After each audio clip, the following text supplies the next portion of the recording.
Está no ar mais um RTN Revista. E o nosso entrevistado de hoje tem muito a nos ensinar. Está conosco aqui o professor Swami Vivekananda. Professor Swami, a palavra é sua. Alô, amigos deste canal. Prazer estar aqui. Professor Swami, uma figura pública, não é? Professor da rede estadual de ensino, não é? Com uma pequena experiência educacional, não é tão grande assim como o amigo Dilton falou, mas podendo ajudar em diversos aspectos, a compreensão da vida em sociedade, a compreensão da educação como uma ferramenta de transformação, onde podemos ajudar um povo, um grupo, crianças, jovens, adultos, problemas de diversidade a serem solucionados por meio dessa tão importante ferramenta que é a educação. E a gente, quando discute educação, discute o todo daquilo que a sociedade faz. Discute economia, discute política, discute geopolítica, discute história, discute filosofia, discute ciência, discute biologia, bioma, discute tudo. Não é? Quando discutimos a educação, nós nos empolgamos, porque a educação, por ela, perpassa todos os campos do conhecimento e isso traz para a sociedade uma compreensão. É lógico que nós cuidamos muito de trabalhar aquilo que é a compreensão científica, aquilo que é a compreensão legal, aquilo que é a compreensão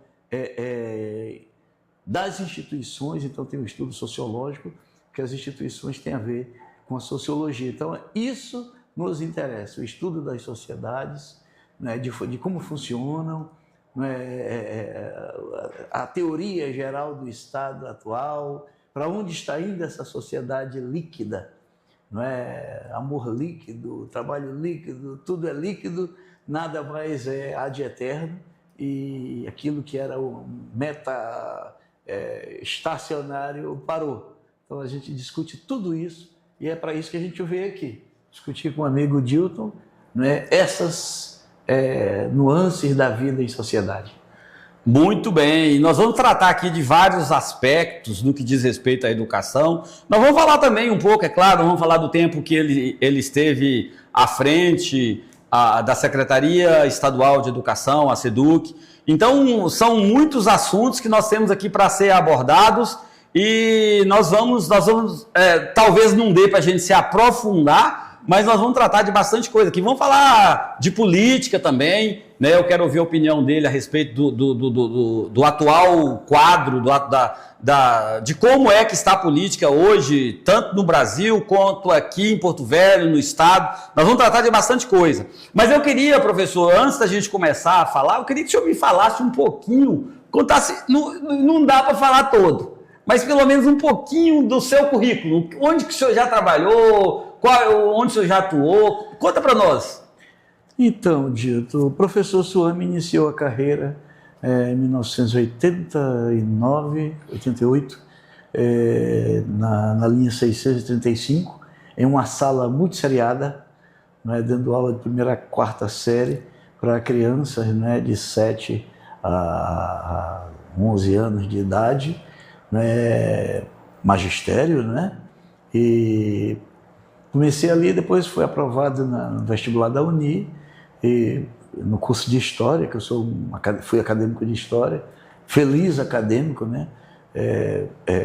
Toda a minha performance humana, a minha transformação em um ser humano melhor, passou necessariamente pela minha formação na licenciatura em História. E depois eu fiz outras formações, a licenciatura, a especialização em gestão educacional, em administração educacional, em supervisão escolar, em gestão da qualidade, coisas que me fizeram crescer enquanto ser humano. E acompanhando isso, geralmente eu fazia as especializações por entender que eu precisava melhorar em alguns aspectos do trabalho que eu desenvolvi. Quando me tornei, eu estava dando aula, enquanto eu estava professor na sala de aula, já nas escolas Carmela Dutra, João Bento e outras mais, eu senti a necessidade de entender os gestores.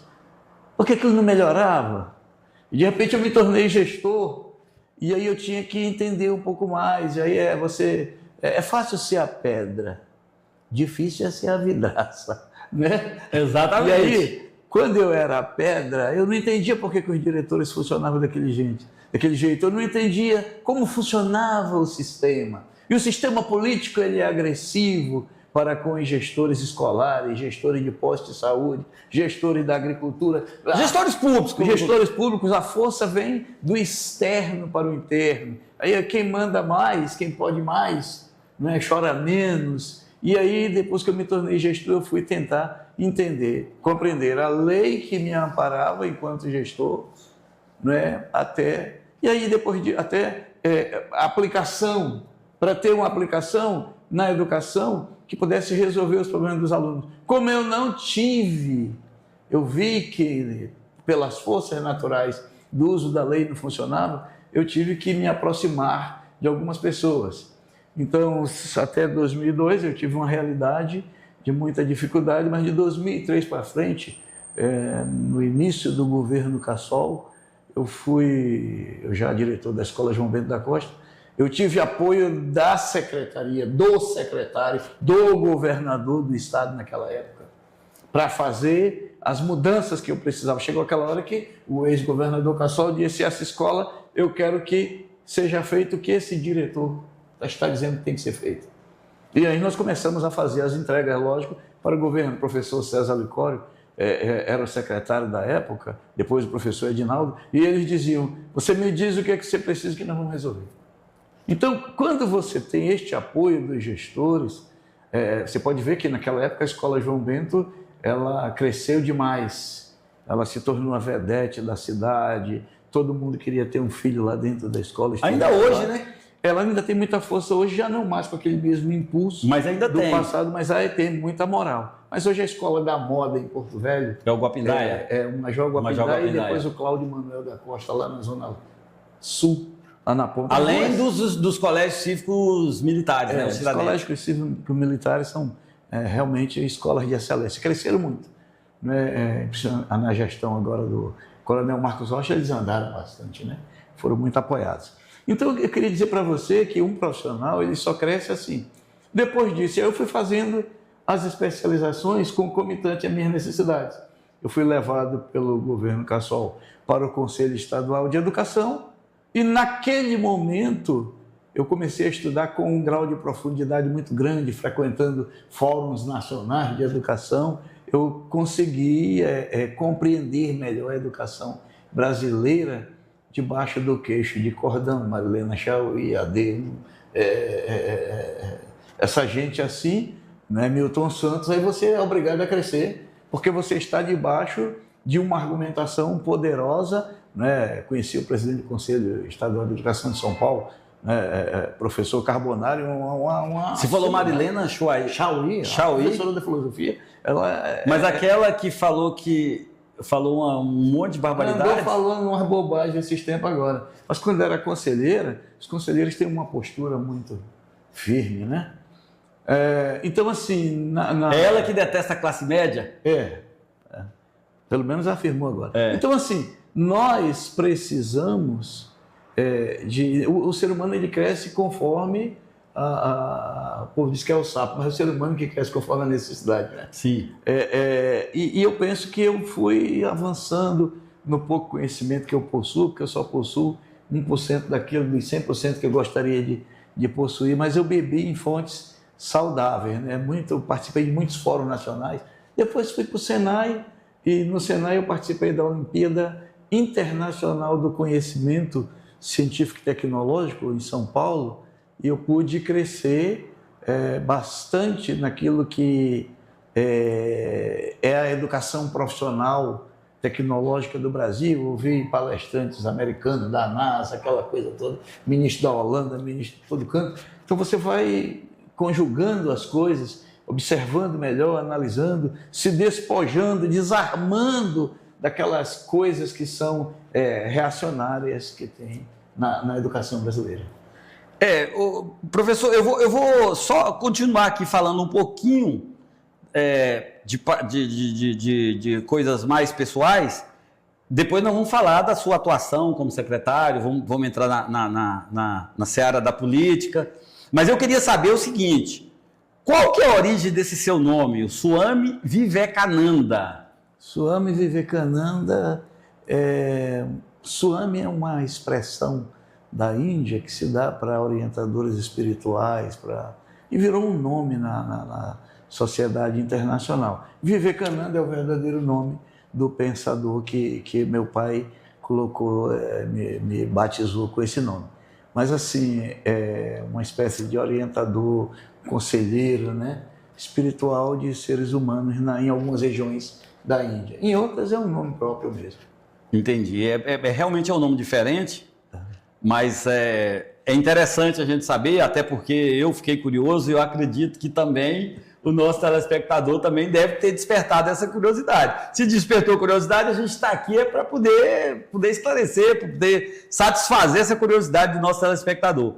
Professor, nós temos ainda pela frente, nós temos alguns blocos, mas nós vamos fazer um breve intervalo comercial. Nós vamos tratar, no próximo nosso bloco, nós vamos falar de política, nós vamos falar da sua atuação como secretário, tá? Nós vamos falar algumas situações aqui muito interessantes do meu ponto de vista, eu acredito que do seu ponto de vista também, e também do telespectador. Mas antes do nosso intervalo, eu quero dizer que nós estamos aqui, os nossos apoiadores, a Coimbra é um dos nossos apoiadores, a distribuidora Coimbra, tá? Tem a Coimbra Eletro, né? Tem a Coimbra ali na Mamoré. Também o Mundo da Carne tem 2 lojas, tem uma ali, ali na região do 4 de janeiro e tem lá na Mamoré também. E também a MS, Panificação e Distribuidora. A MS, ela fica ali na Rio de Janeiro, próxima ali ao Irmãos Gonçalves. Também, em breve, nós teremos o apoio da Memphis, que vai com a marca que tem as marcas Senadores, marca Alma de Força. Em breve nós teremos também o apoio. Já estou anunciando, já estou antecipando isso. Mas, por enquanto, nós vamos para um breve intervalo e já a gente volta. Não sai daí, tá? Se estava interessante até agora, o próximo bloco vai ser mais interessante ainda. A gente está aguardando o melhor para o próximo bloco. Não sai daí.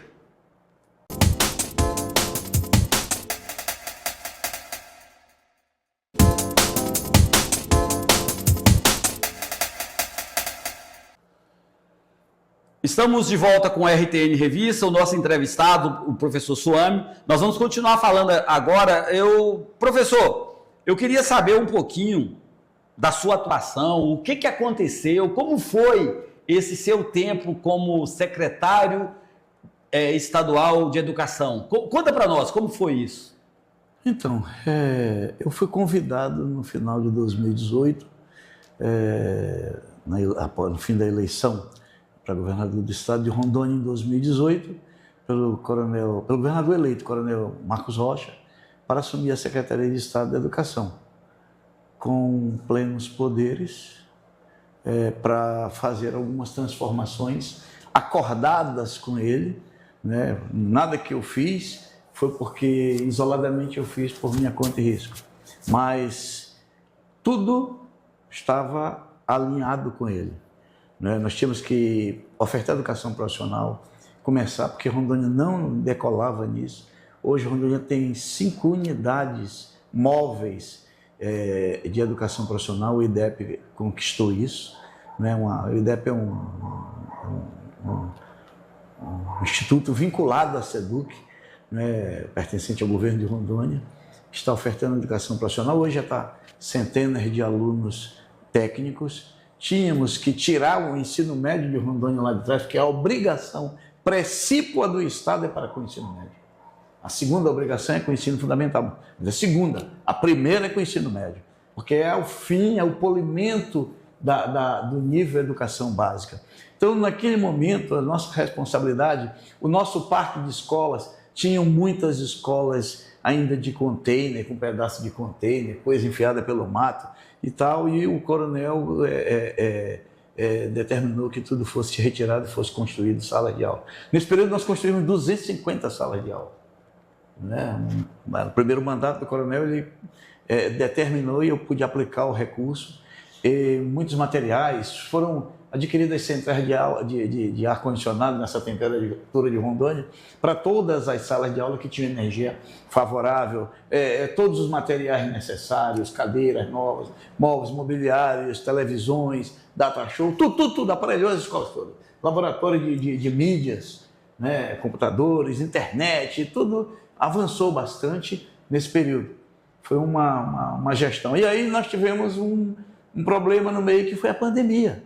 Durante a pandemia nós não podemos render tanto como nós queríamos, porque fomos impedidos por um momento muito atípico da história da humanidade. Não foi só Rondônia, não foi só Porto Velho, foi só o Brasil. O mundo estava acometido por aquilo e, é lógico, as governanças internacionais aproveitaram o momento para ideologizar, então politizaram a doença de uma forma que prejudicou muito a educação, e a saúde já estava prejudicada, mas a educação afundou um pouco, de formas que tem perspectivas boas, que os estudantes se afastaram de uma realidade para trás, de entre 10 a 25 anos. Teve projeções de 25 anos, de 20, de 15, de 10, mas não tem nenhuma de menos de 10, de que foram atrasados pelo tempo, que vai levar um nível de chegar normalmente no nível razoável, né, de estabilizar tudo. Em 10 anos conseguem estabilizar tudo. Mas penso que, retirada essa questão da pandemia, os investimentos para o Estado em educação, criamos, tudo com apoio do governador na época, um amplo e poderoso regime de colaboração com os municípios.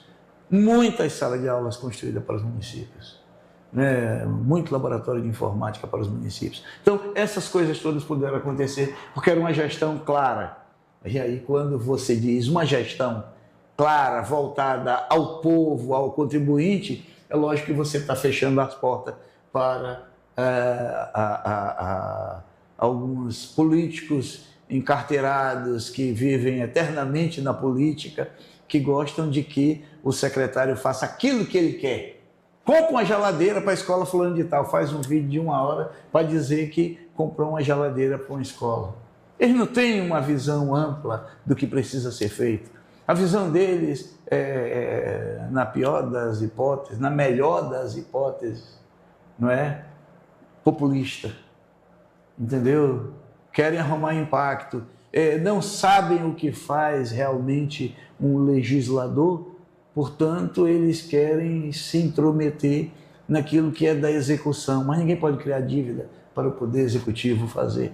Não é só quem pode fazer as coisas. O Poder Executivo ele tem que ser instado pelas forças sociais para fazer alguma coisa, né? E ele tem que orçar, tem que preparar, não é assim. Chega, compra a geladeira, compra o fogão, compra isso. Então, assim, foram acostumados dessa forma, e quando chega alguém que diz quanto é de orçamento que tem para a folha de funcionários, alguém que tem um determinado preparo em gestão educacional, quanto é que tem para investimentos, o que é despesa contínua, o que não é e tal. E aí eu já fui chegando e cortando todas as fundações que trabalhavam no estado de Rondônia, dizendo que mexiam com a educação, vendendo livros muitos obsoletos, com informações reacionárias, que não se enquadravam no sentido, nas realidades da educação do estado de Rondônia, e tive que tirar. O senhor pegou o estoque de livros, estava muito alto quando o senhor, quando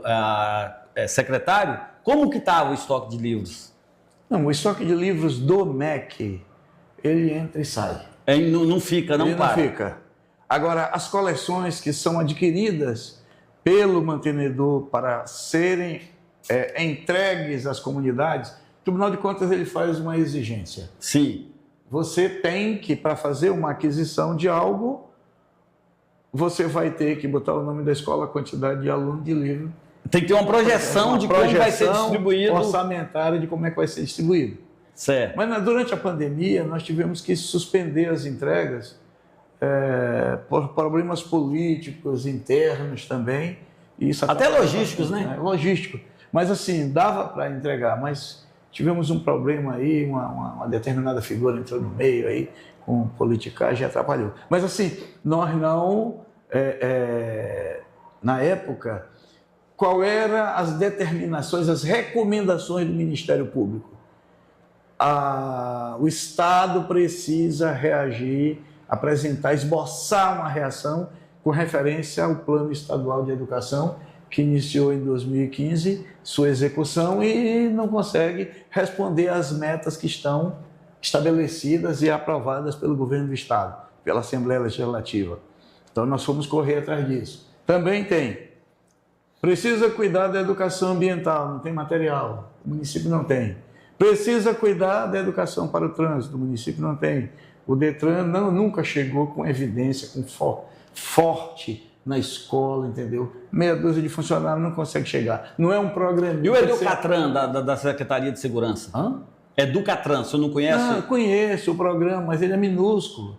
Para você mexer com a educação não é um evento 2. É algo que tem que ser perene. Abrangente. Sim, tem que ter uma aulinha a cada 15 dias, todo mês tem que ter uma aulinha. Entendi. Para isso tem que estar no currículo dos professores, tem que estar um trabalho desenvolvido para isso, meio ambiente. Os temas chamados temas transversais da educação atuam dessa forma. É saúde, meio ambiente, trânsito. Trânsito, sociedade. Aí vem bullying, tal, aí vem a diversidade, vem a história afro, vem essas coisas todas, que já não é mais tema transversal, mas tem que ser trabalhado.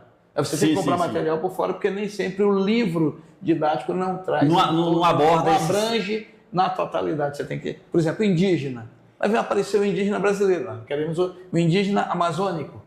Então nós precisamos de uma coleção de livros para tratar disso, para trabalhar principalmente nas regiões onde eles estão localizados, né? Sim. Respeitar a identidade deles. Então, por isso então todas essas coisas aconteceram nesse período. E foi um período promissor para a educação de Rondônia, em que pese nós estávamos cruzando uma danosa pandemia na sociedade.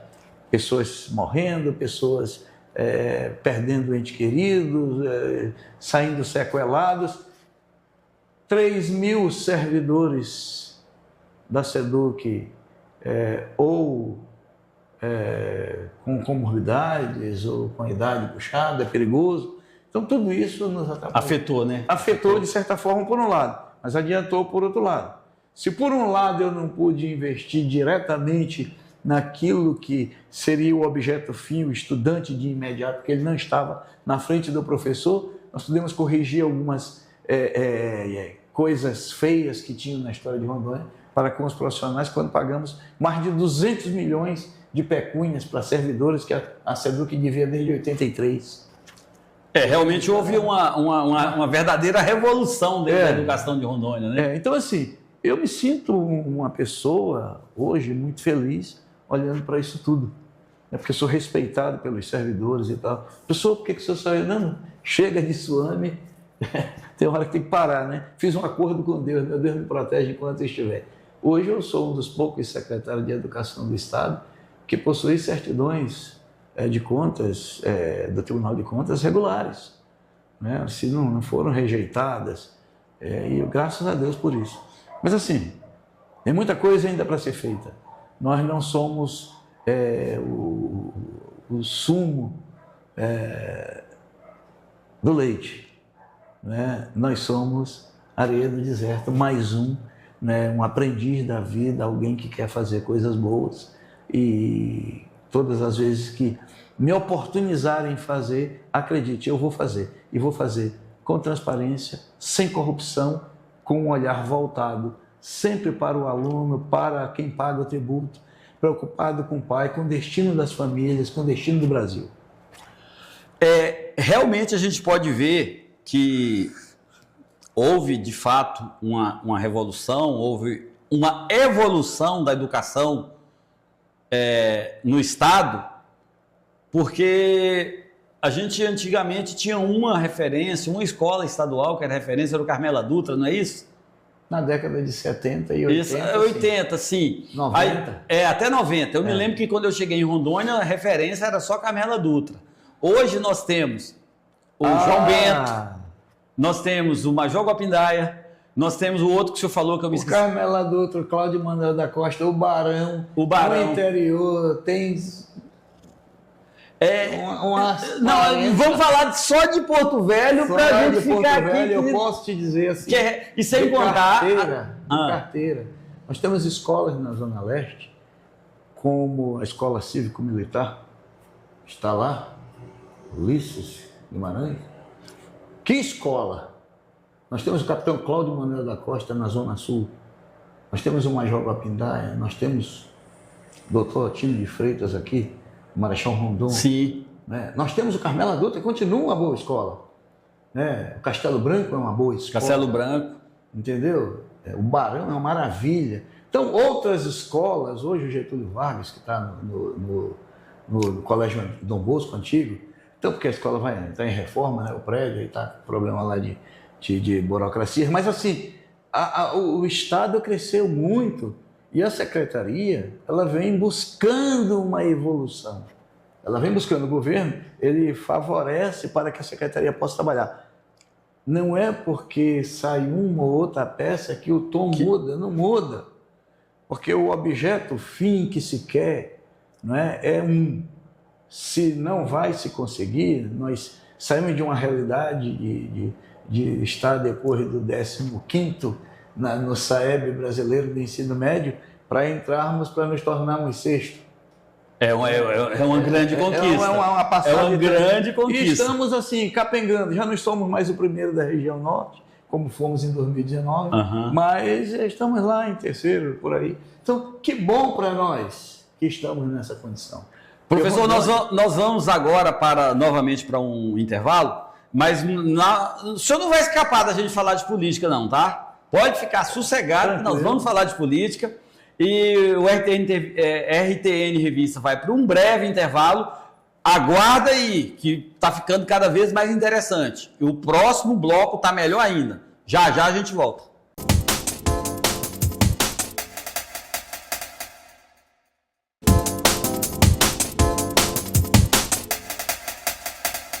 Estamos de volta com o último bloco do RTN Revista, o nosso entrevistado, o professor Suami. A gente estava falando no fim do bloco anterior a respeito de interpretação de texto, interpretação da vida.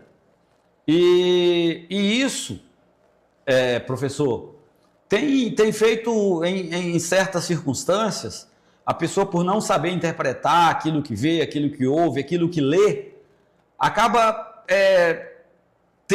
tomando decisões erradas, fazendo escolhas erradas. Inclusive, eu vi essa semana, eu vi uma situação de um deputado que estava sendo entrevistado. Eu prefiro não falar qual que é o assunto, mas o entrevistado, ele falou para o entrevistador para que ele parasse de dar opinião como se fosse fato. E exatamente pela dificuldade que hoje muita gente tem de interpretar um texto, de saber separar o que é fato do que é opinião,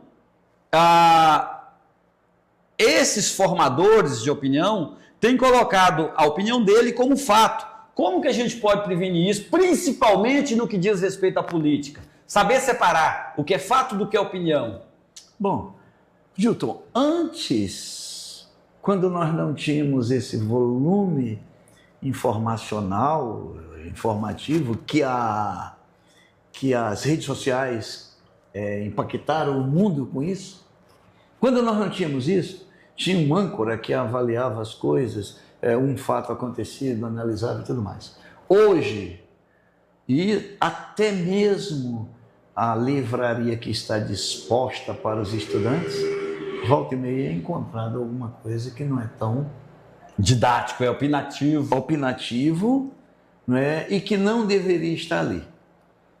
Contudo, todavia, entretanto, nós temos algumas situações em que mais de 90% das aquelas coisas que são chamadas de informação, que são apresentadas cotidianamente para a sociedade, elas não são verídicas.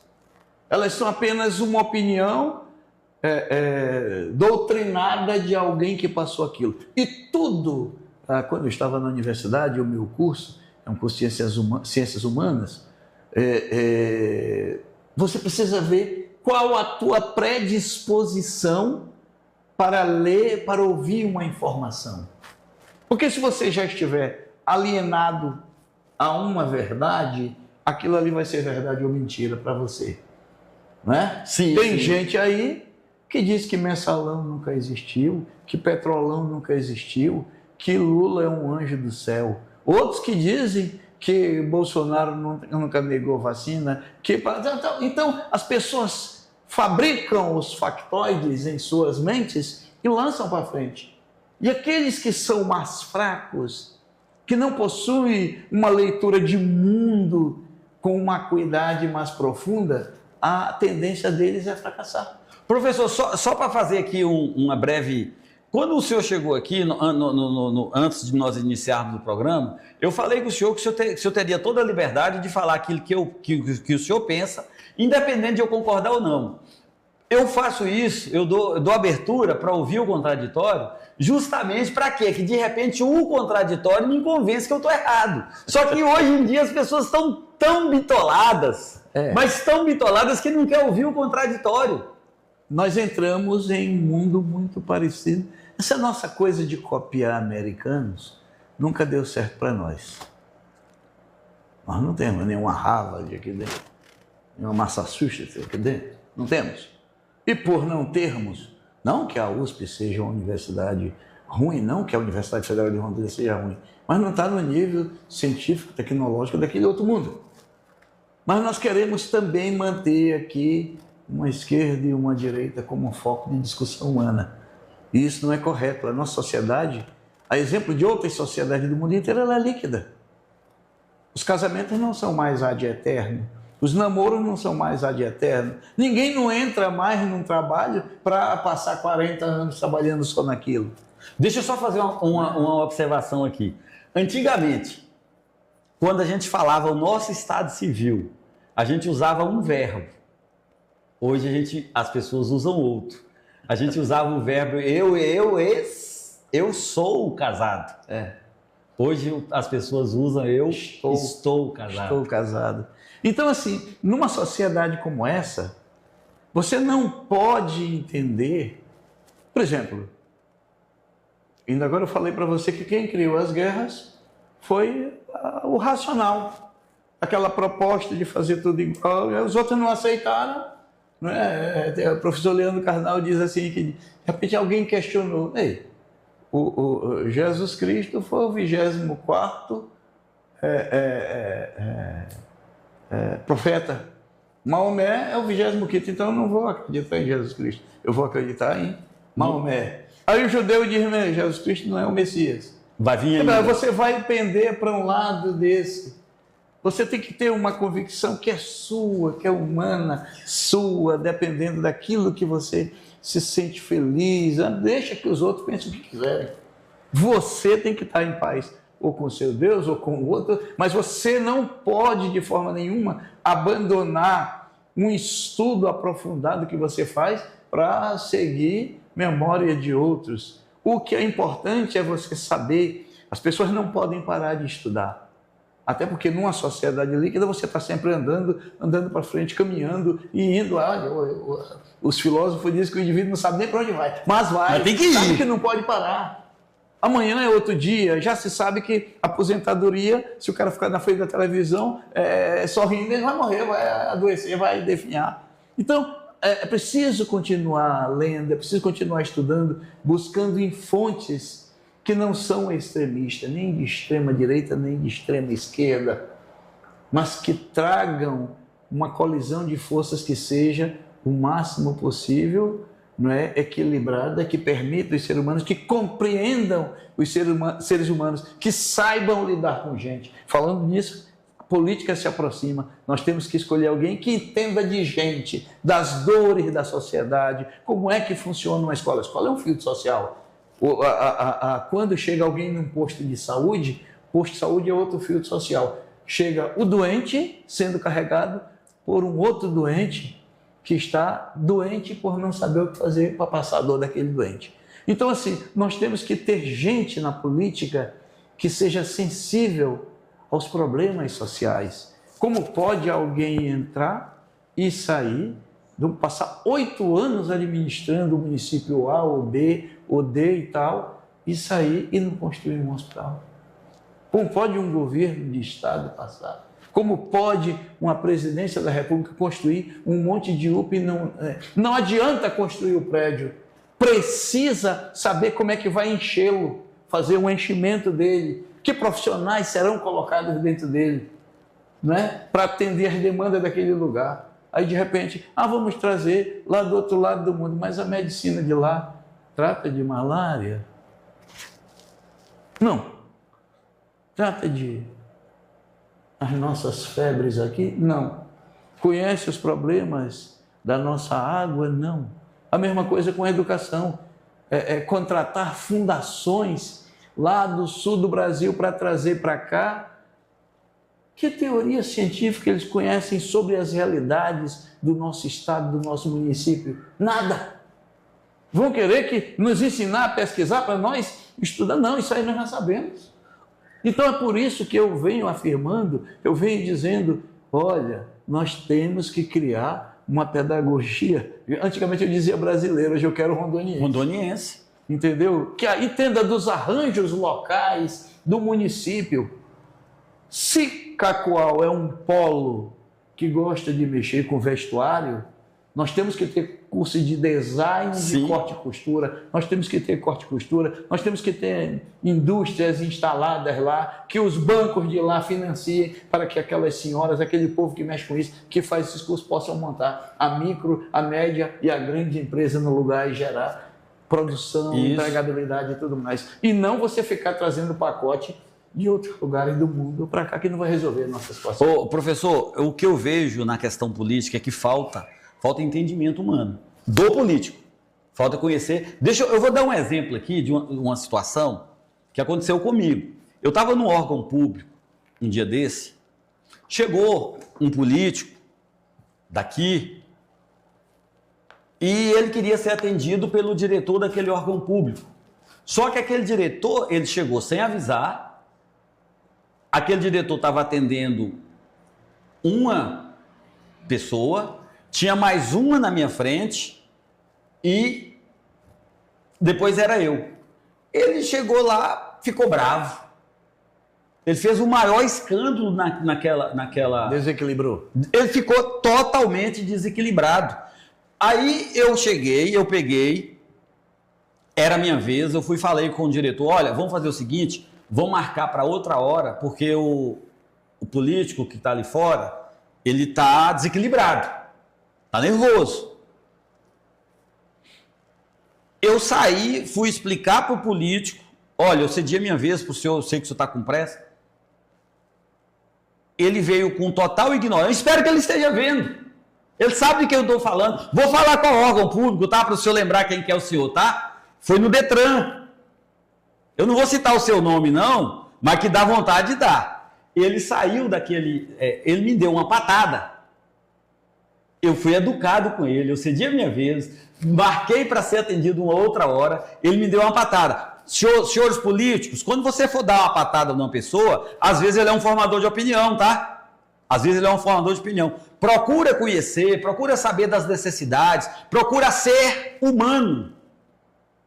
Que muitas vezes os políticos não são humanos. Eles se julgam acima da média, se julgam acima de uma pessoa comum. E outra coisa, tá? Ali eu não preciso de político. Ao contrário, você precisa do meu voto. E o salário de você sai do meu bolso, do imposto que eu pago. Então, falta isso, falta saber, falta empatia, falta reconhecer, entender as necessidades e entender que o político também é humano. É quase um desabafo, professor. Você me desculpa, mas isso acontece. O que nós temos visto de pessoas que entram na política achando que pela força podem conquistar alguma coisa. Primeiro, o poder ele é efêmero, ele é passageiro. Sim. Você está, vereador, deputado, senador, prefeito, você está. Se vai permanecer ou não depende muito da sua conduta.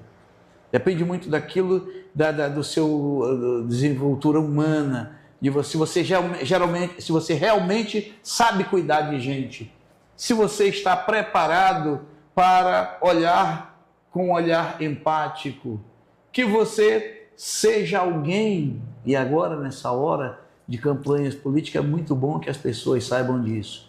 Escolha seu vereador, escolha seu prefeito, alguém que entenda do que vem a ser equanimidade, alguém que venha entender o que é empatia, alguém que já tenha tomado um banho de chuva, alguém que já esteve com o pneu furado, alguém que já enfrentou uma dificuldade, uma doença, alguma coisa e não teve tanta facilidade. Porque se você escolher esses que são do plantão, você está reprogramando a continuidade dessas maldades todas que vem acontecendo aí, não é?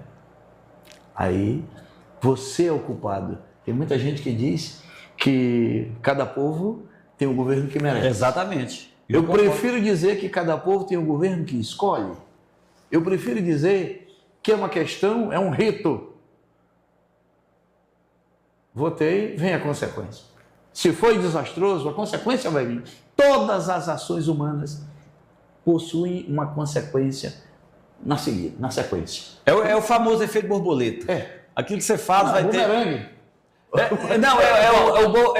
Também tem o efeito bumerangue e o efeito borboleta.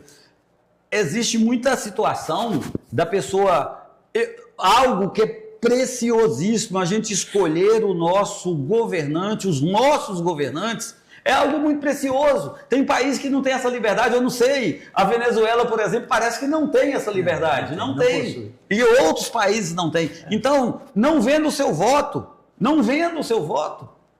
valorize também, não procure somente vantagem pessoal. Estude o passado da pessoa.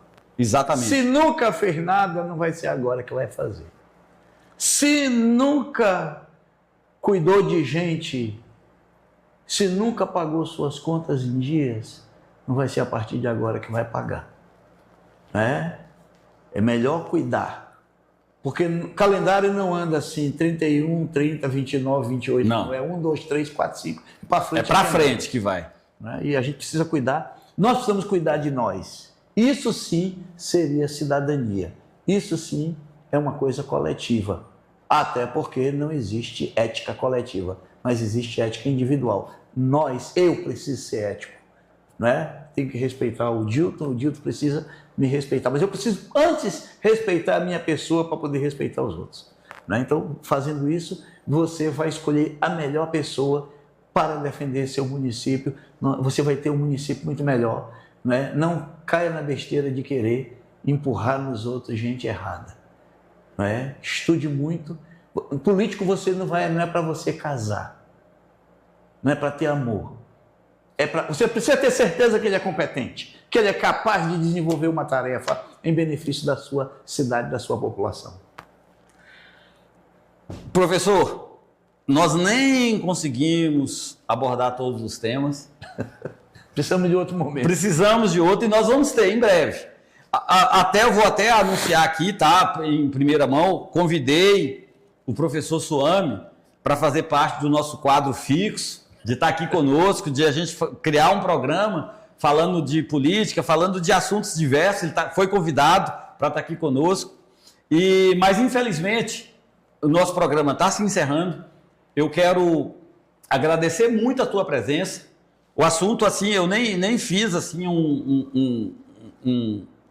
um briefing, não fiz um roteiro, mas fluiu. E isso porque o entrevistado ajuda, não ajuda, ele conduz a conversa. Eu quero agradecer e que o senhor faça suas considerações finais, que a gente fica à vontade para suas considerações finais. Então, eu quero agradecer aos telespectadores e a você pela oportunidade de estar aqui na revista, falando de assuntos que, a meu ver, são importantes para a nossa sociedade. Esquecendo da primeira parte, onde a gente estava meio que apresentando a minha pessoa, mas assim gostaria de dizer aos cidadãos do meu estado, do estado de Rondônia. Eu tenho orgulho de ser rondoniense, eu tenho orgulho de ter andado na Avenida 7 de Setembro, quando ainda ela era lá da Farquhar até na Joaquim Nabuco de paralelepípedo. Eu fui criança andando por ali, né, de assistir filmes no Cine Poeira, ainda no céu aberto, né, sem ter telhado. Né. E assim, quero dizer aos cidadãos da minha terra, vamos nos cuidar. Cidadania é tudo, democracia é tudo. Não é? Nós precisamos ser mais conosco mesmo, mais disciplinados. Ao mais agradecer a oportunidade, dizer que estamos aí para ajudar o nosso estado, a nossa cidade, com o nosso pensamento, acima de tudo com a verdade, com a vergonha. Minha mãe me ensinou que quem tem vergonha não faz vergonha. Fiquem com Deus. Então vamos encerrando mais um RTN Revista. Obrigado pela audiência. Até a próxima semana.